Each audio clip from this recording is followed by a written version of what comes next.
All right, folks. So my topic was standardized testing in the United States, and I did some quick research on Google, and I came across this article that looked pretty good from the Center for American Progress. And so before I even read the article, I did some Googling about the Center for American Progress, found a couple of sites that list them as a left of center think tank, meaning that they are slightly liberal, democratic in their policy creation.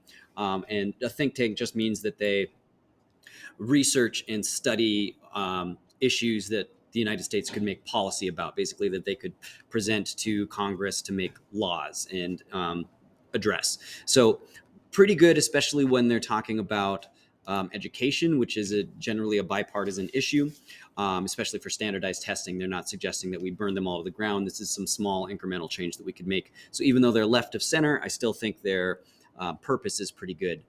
Their authors check out Laura Jimenez and Ulrich Boser. Did some research on them. Looks like they're both pretty good and qualified to write about this. It's a current article there.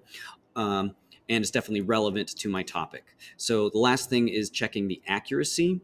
And what I really liked about this source was that anytime it gave me some facts or statistics, it let me know where that information came from. So I checked out one of their citations, and it looked like it came from the U.S. Department of Education just on statistics, the National Center for Education Statistics. And it was pretty good.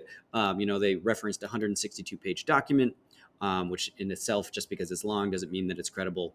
But the statistical analysis report was pretty good. So this was some pure research data that they were using and interpreting in their suggestions. So yes, I would use this source for those reasons, despite that it's slightly left-leaning. Everything else seems to check out, and it would be totally relevant for a research project on standardized testing.